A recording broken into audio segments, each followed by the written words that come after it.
We are looking at a serious genre bender today. We really are. Imagine a tragic family drama that also functions secretly as this heavy-duty philosophical That's treatise. a perfect way to put it. We're digging into Dr. Pramod Ambadasrao Pawar's play, Parenting, Who Cares Whom? And it's a fascinating hybrid, isn't it? Absolutely. On the surface, you get this multi-generational story moving from a village in India all the way to, the high rises of the US. Right. But underneath all that, the whole narrative is basically built to demonstrate this one concept. The Trans-deconstruction Theory on modism. Exactly. It sounds like a mouthful. It does, but the core idea is actually, well, almost poetic. It's this maxim. Presence is absence, absence is presence, both are one. It sounds like a riddle. It does. And the play uses this really brutal family story to sort of test if that's even true. So let's lay out the characters here. Who are we dealing with? Okay, so we start with the roots, Luca and Leela, their parents in this small ochre-colored home in India. And the text really paints them as the archetype of total sacrifice. Total. They mortgage their land, Leela sells her ancestral jewelry.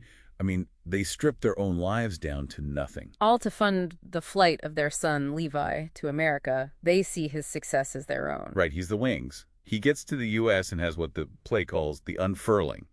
Career, wealth. He marries a woman named Leah. But this is where the philosophy starts to get messy, because for Levi to unfurl, he has to start the severing. And that's the pivotal conflict. He gets pulled into this very superficial world.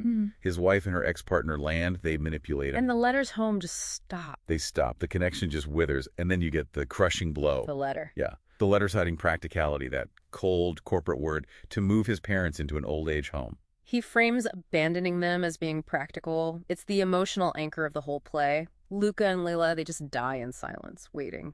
It's heartbreaking. And if the story ended there, it would just be a tragedy. But then we meet Lane, the grandson. Lane is the redemption arc. He is. He finds a diary titled Time Lost Forever.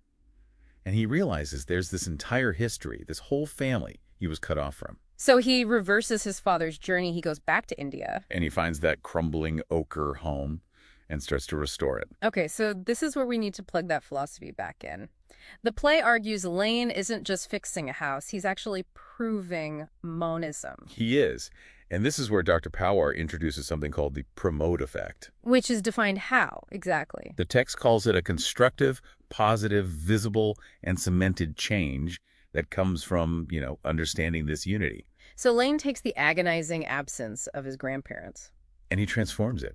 By rebuilding the home, he turns their absence into a powerful, guiding presence.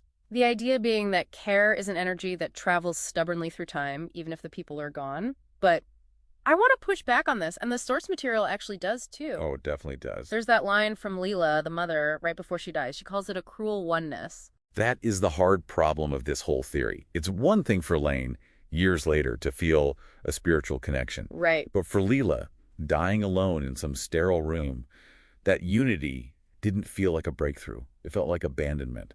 Does the philosophy just gloss over real suffering? Exactly. And it raises this whole agency versus determinism thing. The theory suggests an unbroken thread of care, but Levi chose to betray his parents.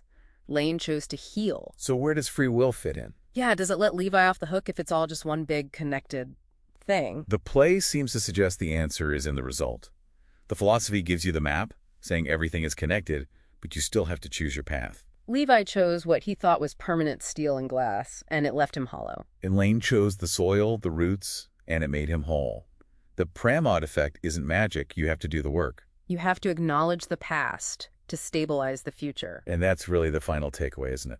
The play argues that for flight to be meaningful, for you to soar like Levi wanted, the roots have to remain in view. Even if it's just in the periphery, so it leaves us with a thought to mull over. Can you truly fly if you've forgotten where the ground is?